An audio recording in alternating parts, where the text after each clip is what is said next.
Je découvre l'archéologie à l'âge de 10 ans, tout simplement à la suite d'une visite du château de Pierrefonds dans l'Oise, où était présentée une petite exposition d'archéologie médiévale qui entraînait chez moi des tas de questions. Tiens, c'est curieux, dans le sol, on trouve des choses, voilà. Et dès l'âge de 15 ans et jusqu'à l'obtention de mon baccalauréat, je vais réaliser une vingtaine de stages en France et à l'étranger, principalement dans le Nord, dans le Pas-de-Calais, en Normandie et en Rhône-Alpes, où j'ai beaucoup fouillé.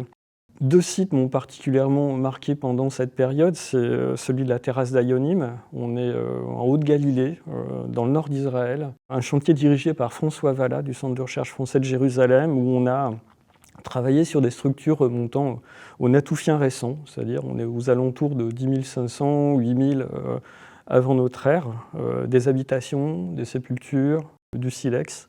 C'était vraiment passionnant comme fouille. Il y a un autre site où j'ai fouillé beaucoup plus, Saint-Romain-en-Galles, dans le Rhône. On est à 30 km au sud de Lyon, quartier en fait suburbain de la Vienne antique. Des étés entiers à fouiller d'immenses villas d'époque romaine, avec des mosaïques, des colonnades, des bassins. J'ai eu d'ailleurs la chance d'être invité en 2017 pour les festivités du cinquantenaire de la découverte du site de Saint-Romain-en-Galles, où on m'a proposé de laisser un témoignage, comme d'autres fouilleurs ou d'autres archéologues étant passés à Saint-Romain-en-Galles, dans une capsule temporelle, enterrée, une espèce de salle enterrée dans la maison des dieux océans, qui sera réouverte en grande pompe, je présume, en 2067 pour le centenaire de la découverte du site.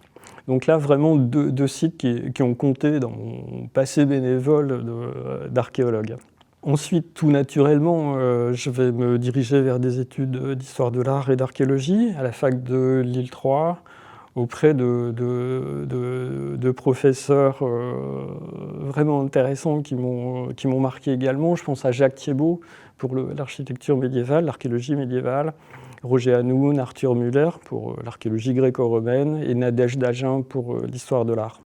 Une fois ces études réalisées, je dirais même en même temps, je vais avoir des premiers contrats professionnels dès décembre 89, année de naissance, de fondation du service archéologique municipal par Philippe Bossard. Et dès lors, je vais participer donc à tous les chantiers d'archéologie préventive qui vont être réalisés sur place. C'est un service dont j'ai la responsabilité aujourd'hui, qui a réalisé depuis 34 ans plus de 120 opérations en ville. Alors 120 opérations, ça représente 6% de la surface de Valenciennes. Autrement dit, il y a encore un gros potentiel à venir.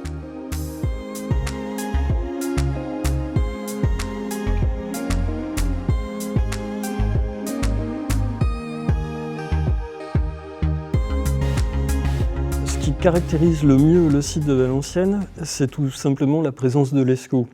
Donc un fleuve qui est important dans le sens où c'est sur ces rives que vont se développer à partir du 7e siècle les premiers quartiers d'habitation.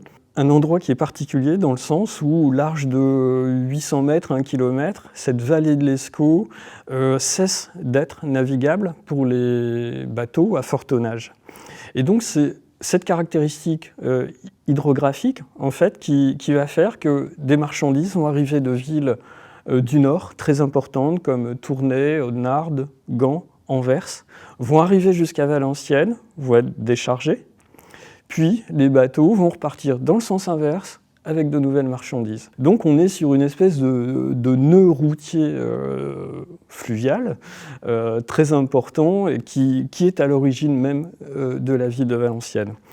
Valenciennes sera dès le XIVe siècle une ville commerciale prospère, importante, une ville-étape dans le commerce du nord-ouest européen, si je puis dire, étape qui a donné son nom d'ailleurs à l'estaple, le monogramme qui va symboliser Valenciennes durant tout le Moyen-Âge, qu'on va retrouver sur son monnayage, ses plombs de drapier, ses instruments de poids et mesure jusqu'au XVIIe siècle. Donc c'est d'abord la présence de l'Escaut qui caractérise le site. Alors, le site de Valenciennes a une deuxième caractéristique, c'est que ce même fond de vallée fait que les épaisseurs stratigraphiques sont très importantes. Et grâce à cette épaisseur, par endroits on est jusqu'à 7 mètres de profondeur dans des niveaux médiévaux, c'est quand même considérable, eh bien, les vestiges qu'on va y découvrir sont souvent très bien conservés. On a la chance, bien souvent, de trouver des structures encore en élévation, qui possèdent encore leur sol, leur cheminée, leur seuil, ce qui rend ces vestiges très très lisibles à l'archéologue, facilement interprétables et très spectaculaires pour le visiteur. Ces mêmes épaisseurs stratigraphiques font qu'il conserve un grand nombre d'objets, souvent bien conservés. Le même milieu humide permet la conservation de beaucoup d'objets. Pour ne citer que les plus récents, je pense à un bougeoir en bois tourné médiéval, quasi complet, un panier en osier, des cuirs, notamment des chaussures avec des décors gaufrés très intéressants, beaucoup d'objets de la vie quotidienne. Les restes humains, d'ailleurs, sont également très bien conservés dans le sol, y compris des restes préhistoriques. Le site de Valenciennes a révélé des restes humains d'époque néolithique. Troisième caractéristique du site de Valenciennes, ça sera la synergie qu'on arrive à établir avec les fonds documentaires. Valenciennes possède un fonds d'archives extrêmement riche, parmi les plus riches des Hauts-de-France, notamment ceux provenant du greffe échevinal de la ville de Valenciennes, plusieurs dizaines de milliers de parchemins qui représentent une source mais absolument considérable et exceptionnelle d'études pour le foncier à Valenciennes au Moyen-Âge. Tout ça est complété également par des sources cartographiques et iconographiques importantes. Je pense notamment au plan de 1767, qui est déjà un plan très précis, et qui est aujourd'hui parfaitement recalé sur notre système d'information géographique, sur notre cadastre informatisé. Je pense également au livre de Simon Le Bouc, son Histoire ecclésiastique de Valenciennes.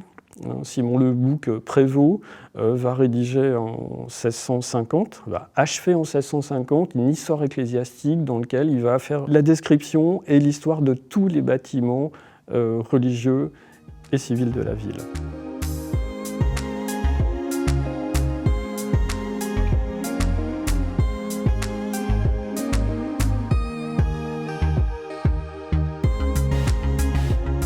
Si ce fond de vallée est particulièrement propice à l'archéologie pour la conservation des structures, des vestiges, il entraîne également des difficultés. C'est-à-dire qu'on est sans cesse en train de travailler sur des sites de dimensions réduites, à grande profondeur, avec une nappe phréatique qui est très haute. Donc tout ça nous entraîne à veiller particulièrement à la sécurité en fait, des agents travaillant sur place. Donc à une bonne préparation et logistique et également à la formation des agents. C'est absolument indispensable pour pouvoir travailler en sécurité. Alors aujourd'hui, avec les années, on se rend compte qu'on a une accidentologie de 0. On ne connaît que 2 accidents bénins depuis l'an 2000, mais restons vigilants.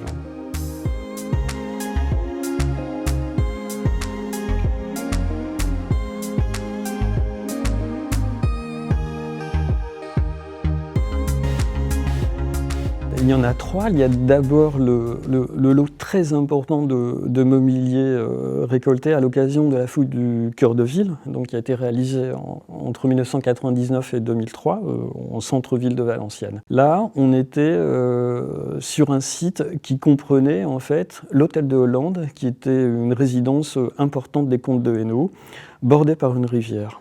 Il se trouve que cette résidence, à la fin du XIVe siècle, va être abandonnée. Et ce qui va se passer, tout simplement, c'est qu'on va faire un nettoyage par le vide de cette résidence et une grande partie des objets qui se trouvaient dedans vont être tout simplement jetés dans la rivière. En passant derrière, quelques siècles après, on a pu collecter ainsi des objets particulièrement importants et en grand nombre, et qui relatent en quelque sorte le passé aristocratique de ce quartier. Je pense notamment à une dague. Donc là, on est vraiment sur une arme appartenant à un aristocrate et qui porte la légende à l'aventure. Je pense également à un cadran des sinus, ce petit instrument de goniométrie qui permettait de calculer la hauteur des astres par rapport à l'horizon. Et aussi, pour ce qui est de la céramique, ces très très beaux couvre-feu, ces quarts de cloche qui permettaient de faire couver le feu la nuit venue et d'étirer un peu la chaleur dans le temps, mais qui portent des décors de masques barbus, d'hommes couronnés et souriants. Ça, vraiment une très très belle collection d'objets provenant du Palais de Hollande. Dans cette même rivière, on a eu la chance de découvrir également un lot de près de 350 enseignes sacrées et profanes. Je parle d'enseignes, c'est-à-dire des petites broches de plomb, en alliage de plomb et d'étain qui étaient cousues sur les vêtements, qui sont d'une part des broches religieuses, des enseignes de pèlerinage. Donc les pèlerins au Moyen-Âge qui voyageaient achetaient sur les lieux de culte ces petites enseignes et les cousaient sur leurs vêtements, d'abord pour s'affirmer en tant que pèlerins et également pour se protéger tout au long de leur voyage. C'est-à-dire qu'on prêtait à ces petites enseignes de pèlerinage les mêmes pouvoirs protecteurs que ceux qu'avaient les reliques auxquelles elles faisaient référence. Une partie, la moitié environ, d'enseignes de pèlerinage avec des provenances très variées, locales. Ça peut être Kievrechin, juste à côté de Valenciennes, et un peu plus éloigné, Saint-Josse-sur-Mer, Boulogne-sur-Mer, Saint-Maur-des-Fossés, Noyon, Maastricht, Cologne, Saint-Jacques-de-Compostelle, sur le chemin de Saint-Jacques, Villalcázar de Sirga, on est là au nord-est de l'Espagne, Rome.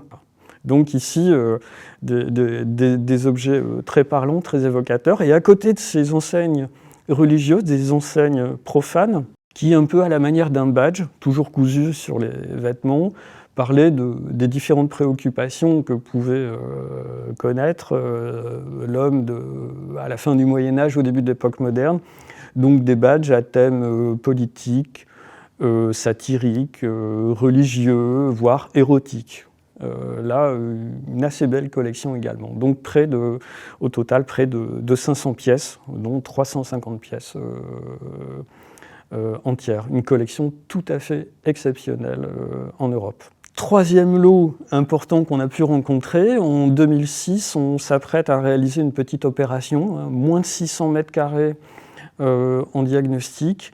Mais il se trouve que ce diagnostic avait lieu sur l'ancienne fonderie Perdrix, qui va s'installer au début du XVIIe siècle dans les anciennes écuries d'un autre palais comtal, la salle Lecomte. Donc, dès les premiers coups de pelle, on va tomber sur tous les vestiges de cette fonderie. Donc, on va trouver les fours, différents bâtiments, mais également de l'outillage, les fosses de coulée pour des canons, parce que la famille Perdrix était fondeur de canons, de cloches, et de toutes sortes de pièces, de quincailleries, de mortiers d'apothicaires, etc. On va surtout trouver un lot de stocks de métal, en fait, absolument considérable. La famille Perdrix, jusqu'à la fin du XVIIe siècle, va être munitionnaire du roi d'Espagne. C'est-à-dire qu'elle va avoir également à charge d'entretenir et de réparer l'armement pour le compte du roi. Et on va trouver donc des fosses contenant du métal, notamment une fosse qui contenait 417 pièces d'armure du début du XVIIe siècle, des plastrons et des dosserets, mais également plus de 400 boulets de canon, des centaines de platines de mousquets, des piles complètes de casques. Vraiment quelque chose de très très impressionnant en termes de nombre. Alors, peut-être que ces objets étaient destinés à la refonte, on ne le sait pas très exactement, mais en tout cas, clairement, de quoi équiper une compagnie complète.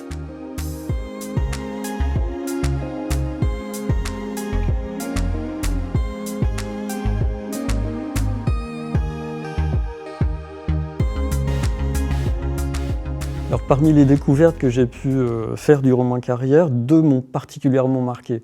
Une plutôt pour le nombre, encore, et une pour le symbole. Alors, pour le nombre, ça sera la découverte sur une petite opération de sculptures romanes et gothiques, empilées pêle-mêle et constituant tout simplement les fondations d'une petite maison modeste du début du XIXe siècle. On sait que ces sculptures proviennent en fait de la collégiale Notre-Dame-la-Grande, qui se trouvait à toute proximité. Cette grande collégiale qui passait pour un des chefs-d'œuvre du premier art gothique qui sera détruite pendant la Révolution française. Donc là, vraiment, pêle-mêle, des groupes sculptés, des pièces armoriées, des fonds baptismaux romans empilés, un peu vraqués, dans un mur très récent du 19e. Une belle compression de l'histoire de l'art et de l'archéologie en un seul lieu. Ensuite, pour ce qui est du symbole, j'aime tout particulièrement une petite bonbonnière en porcelaine japonaise qui a été découverte également sur le site du cœur de ville et qui provient d'une maison qui a brûlé en mai 1940.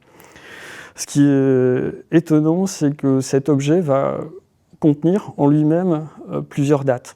D'abord, elle va nous parler du commerce au long cours de la céramique en plein XVIIIe siècle, des céramiques qui vont traverser la planète pour parvenir en Europe. Elle va parler également, parce qu'elle est brûlée, cette bonbonnière, d'un événement majeur du XXe siècle, la Seconde Guerre mondiale. Et ensuite, elle nous parle de la rénovation du centre-ville de Valenciennes à la fin des années 90, au début des années 2000.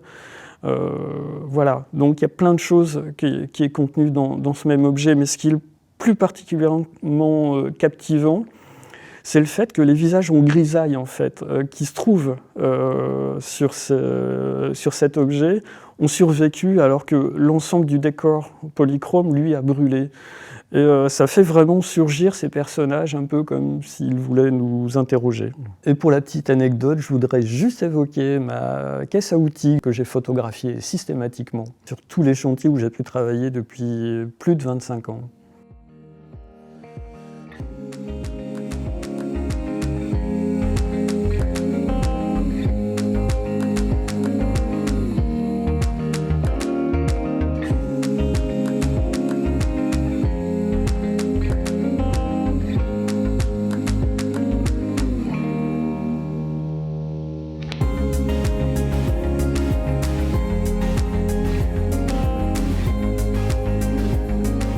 L'archéologie, c'est aller trouver de la vie à travers les témoignages qui se seraient conservés dans le sol.